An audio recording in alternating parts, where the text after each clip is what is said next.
చేస్తా ఉన్నా. దయచేసి నేను మిమ్మల్ని కోరేది ఒకటే ఒక్క మాట. భయపెడతారు, బెదిరిస్తారు, ఫోన్లు చేస్తారు. గట్లెట్లుంటుంది, మీరు మాతోనుంటేనే మీరు రేపు ఏమైనా పనులు చేస్తారు, లేకపోతే మీకు ఎక్కడికి వెళ్ళి వస్తాయి అని మాట్లాడతారు. కొంతమంది ఎమ్మెల్యేలు అయితే కుల్లా చెప్తున్నారు, కాంగ్రెస్ ఎమ్మెల్యేలు మైకులలోనే బెదిరిస్తున్నారు. మీరు చూసింటారు కొంతమందిని మాట్లాడేది. ఒక ఆయన అంటున్నాడు, కాంగ్రెస్ ఎమ్మెల్యే, ఒక్క ఇందిరమ్మ ఇల్లియా ఎట్లిస్తారో నేను చూస్తా, బీఆర్ఎస్ వాళ్ళు గెలిచిన కాడ అంటుండు. ఇంకొక ఆయన అంటున్నాడు, నా ఇంటికాడికి వస్తే మెడలు పట్టి నూకేస్తా అనుకొక ఆయన అంటున్నాడు, కాంగ్రెస్ ఎమ్మెల్యే. నేను మీకు ఒక్కొక్క సర్పంచ్ గారికి, ఉప సర్పంచ్ గారికి, వార్డు సభ్యులకు నేను ఒకటే మాట చెప్తా ఉన్నా. ఇవాళ ఎమ్మెల్యేలకు ఇచ్చే నిధులు కానీ, సర్పంచ్లకు వచ్చే నిధులు కానీ, ఎంపీలు ఖర్చు పెట్టే నిధులు కానీ, ప్రభుత్వం ఖర్చు పెట్టే ప్రతి పైసా ఇదంతా కూడా ప్రజల సొమ్ము. పన్నుల రూపంలో మీరు ప్రజలు మనకు గట్టే సొమ్మునే మనం ధర్మకర్తల్లాగా, వారు ఎన్నుకున్న ప్రజాప్రతినిధులు కాబట్టి మళ్ళా తిరిగి వాళ్ళ కోసమే ఖర్చు పెడతాం తప్ప ఇదేదో నా ఇంటెనక పొలం అమ్ముడో, లేకపోతే రేవంత్ రెడ్డి గారు ఆయన ఇంటెనక పొలం అమ్మో కడతలేడు, ఎవరి ఇంటెనక పొలం అమ్మి వచ్చి సొంత పైసలతో పెట్టిన పైసలు కావి. అందుకే ఏ ఎమ్మెల్యే అడ్డం పొడుగు మాట్లాడినా, ఏ ఎమ్మెల్యే చిల్లర మల్లరగా మాట్లాడినా మనం పట్టించుకునే అవసరం లేదు. ఎందుకంటే అది అయ్య సొత్తు కాదు, వాళ్ళ అత్త సొమ్ము కాదు. వాళ్ళు ఇష్టం వచ్చినట్టు మీకు ఇష్టం ఉన్నట్టు ఇయనికి, లేకపోతే ఇవ్వకుండా ఉండేటందుకు. భారతదేశంలో ఒక రాజ్యాంగం ఉన్నది. ఆ రాజ్యాంగం రాసిన మహానుభావుడు డాక్టర్ బాబాసాహెబ్ అంబేద్కర్ గారు. ఆ అంబేద్కర్ గారు రాసిన రాజ్యాంగంలో స్పష్టంగా 5 అంచెల్లో ప్రభుత్వాన్ని ఎట్లా నడపాలనో రాసి ఉన్నది. 5 అంచెలు అంటే కింద గ్రామాలలో గ్రామ పంచాయతీ ఒక ప్రభుత్వం, కొద్దిగా మీదికోతే మండల స్థాయిలో మండల ప్రభుత్వం, పట్టణం అయితే మున్సిపాలిటీలో మున్సిపల్ ప్రభుత్వం ఉంటుంది. ఇంకొద్దిగా మీదికోతే జిల్లా ప్రభుత్వం ఉంటుంది, జిల్లా పరిషత్ ఉంటుంది. ఇంకొద్దిగా పైకి పోతే రాష్ట్ర ప్రభుత్వం ఉంటుంది, ఆ పైన కేంద్ర ప్రభుత్వం ఉంటుంది. ఏ ప్రభుత్వానికి ఆ పని వాళ్ళ పని వాళ్ళకు ఉన్నది. ప్రజాస్వామ్యంలో ఎవరు చేసే పని వాళ్ళు చేయాలి. గాడిద చేసే పని గాడిది, కుక్క చేసే పని కుక్క, గుర్రం చేసే పని గుర్రం, ఇట్లా ఎవల పని వాళ్లకు విభజించబడి ఉన్నది, ఎవలది వాళ్లకు నిర్ణయించబడి ఉన్నది రాజ్యాంగం ప్రకారం.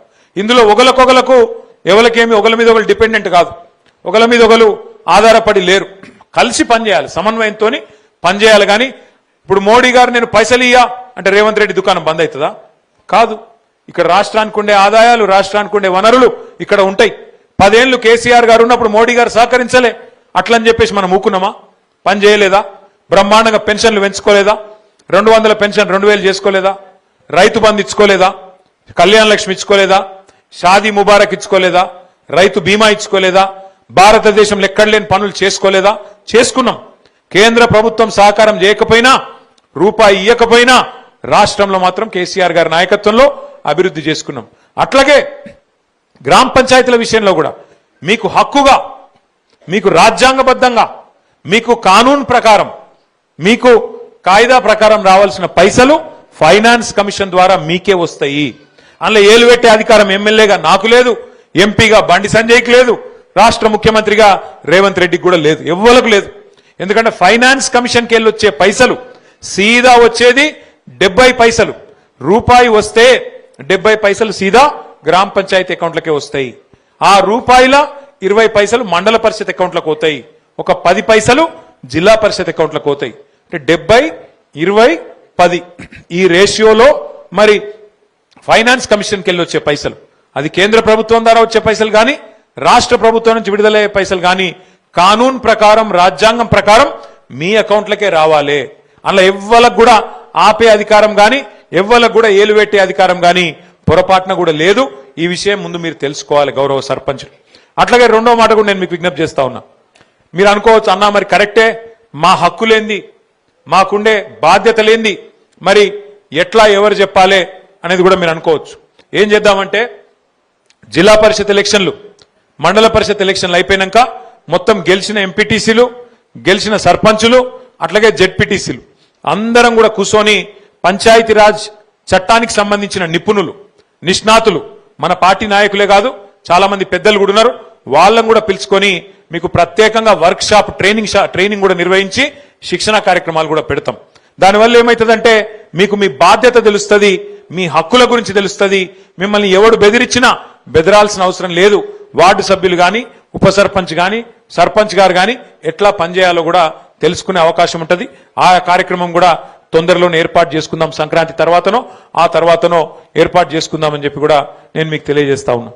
ఇది నేను ఎంపీటీసీ జెడ్పీటీసీ ఎలక్షన్ తర్వాత అని ఎందుకంటున్నా అంటే దాని వెనుక కూడా ఒక చిన్న మర్మం ఉంది. ఇప్పుడు ఏమైతుందంటే నేను గతంలో పంచాయతీరాజ్ మంత్రిగా కూడా పనిచేసిన. ఏమైతుందంటే గ్రామ పంచాయతీలేమో సిరిసిల్లలో 117 ఉన్నాయి, ఎంపీటీసీలేమో 57 ఉన్నాయి. ఇప్పుడు ఎంపీటీసీ గారు ఏమనుకుంటారో తెలుసా, రేపు గెలిచినాక అగో సర్పంచ్ ఏమో ఒక ఊళ్ళో గెలిచిండు, నేనేమో 3 ఊళ్ళో మధ్యలో గెలిచిన, మరి నేను పెద్దోని కదా, నా గ్రామ పంచాయతీలో కుర్చీ లేకపోతే ఎట్లా, మరి నాకు పెద్దరికం ఉండాలి కదా అని ఎంపీటీసీ గారు అనుకుంటారు. కానీ నిజానికి చెప్పాలంటే మన రాజ్యాంగం కానీ మన పంచాయతీరాజ్ చట్టం కానీ చాలా స్పష్టంగా ఉన్నది. ఎవరి బాధ్యత ఏంది, సర్పంచ్ బాధ్యత ఏంది, ఎంపీటీసీ బాధ్యత ఏంది, మండల పరిషత్ బాధ్యత ఏంది, జెడ్పీటీసీ బాధ్యత ఏంది, కౌన్సిలర్ ఏం చేయాలి, చైర్మన్ ఏం చేయాలి, ఎవరి పాత్ర వాళ్లకు స్పష్టంగా నిర్వచించబడి ఉన్నది. ఇప్పుడు మీరందరూ టీవీలలో ఆ ప్రకటన చూసే ఉంటారు. భగవంతునికి భక్తునికి అనుసంధానమైంది ఏమిటిది? నేను చెప్తున్నా అంబికా దర్బారునికి అయితే నేను ఎంత ప్రచారం చేస్తున్నా అంటే వాళ్ళు నాకేమైనా ఇవ్వాలి పైసలు లేకైతే గత ప్రచారం చెప్తున్నా నేను. ఆ అంబికా కృష్ణ గారు ఎక్కడున్నాడో అయ్యా టీవీలో చూస్తే జల్దిరా, జల్ది వచ్చి మా సిరిసిల్ల కొంత సాయం చేసిపో. నేనేమంటున్నా అంటే భగవంతునికి భక్తునికి అనుసంధానం ఏమిటిది? అగరవత్తి. గట్లనే గ్రామ పంచాయతీకి మండలానికి అనుసంధానంగా ఉండేది ఎవరు? ఎంపీటీసీ గారు. ఆయన గ్రామ పంచాయతీల కుర్చీ కోసం కొట్లాడద్దు ఎంపీటీసీ గారు.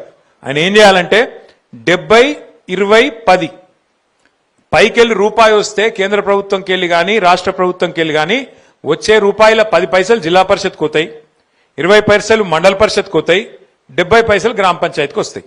వచ్చినప్పుడు మరి ఆ 20 పైసలు ఏవైతే మండల పరిషత్లు ఉన్నాయో వాటిని మా ఊర్లో ఎట్లా పెట్టాలి, అందులోకెళ్ళి కొంత తెచ్చుకొని మా ఊర్లో సర్పంచ్ గారితో సమన్వయంగా, ఇప్పుడు సర్పంచ్ గారు సీసీ రోడ్ వేస్తున్నారు, నువ్వు కూడా మళ్ళీ అదే రోడ్ తినలావు, పక్కకు మోరో లేకపోతే ఇంకోటో ప్రజలకు పని కొట్టేది కలిసిమెలిసి ఎట్లా పనిచేయాలి, ఒక సమన్వయం కోసమే ఎంపీటీసీ గారు. అట్లాగే జిల్లా పరిషత్కు మండల పరిషత్కు మధ్యలో సమన్వయకర్త ఎవరు? జెడ్పీటీసీ గారు. జిల్లా పరిషత్ ప్రాదేశిక సభ్యులు ఎవరైతే ఉంటారో వాళ్ళ బాధ్యత ఏంటంటే ఆ జిల్లా పరిషత్కు వచ్చే 10 పైసలు దాంతో పాటు జిల్లా పరిషత్ కొన్ని వేరే నిధులు కూడా ఉంటాయి, అందులోకెళ్ళి మండలానికి ఏం ఖర్చు పెట్టాలి, ఎక్కడ పెట్టాలి, ఎట్లా పెట్టాలి, ఆడ అవసరం ఏమున్నది, అక్కడ ఉండే మండలంలో ఉండే మండల పరిషత్ సభ్యులతో ఎంపీటీసీలతో సర్పంచ్లతో సమన్వయం చేసుకొని అందరం కలిసిమెలిసి నడిచే విధంగా ఈ వ్యవస్థ ఏర్పాటు చేయడం జరిగింది. అందుకే నేను మిమ్మల్ని అందరినీ కోరేది, దయచేసి ఏ పంచాయతీ పెట్టుకునే అక్కర్లేదు. సర్పంచ్ గారి పని సర్పంచ్ గారికి ఉన్నది, ఉప సర్పంచ్ పని ఉప సర్పంచ్కి ఉన్నది, వార్డు సభ్యులకు వాళ్ళ పని ఉన్నది, ఎంపీటీసీకి వాళ్ళ పని ఉన్నది, అట్లాగే జెడ్పీటీసీకి ఎంపీపీకి ఎవరి పని వాళ్లకు స్పష్టంగా రాయబడి ఉన్నది. అందుకే ఒకరితోనొకరు పంచాయతీ పెట్టుకోకుండా నిన్నటిదాకా జరిగిన పంచాయతీలు కూడా మర్చిపోయి మరి రేపటి నుంచి కలిసి మెలిసి ముందుకు నడవాల్సిన బాధ్యత మన మీద ఉన్నదనే మాట నేను మీకు ముందుగా మళ్ళొకసారి గుర్తు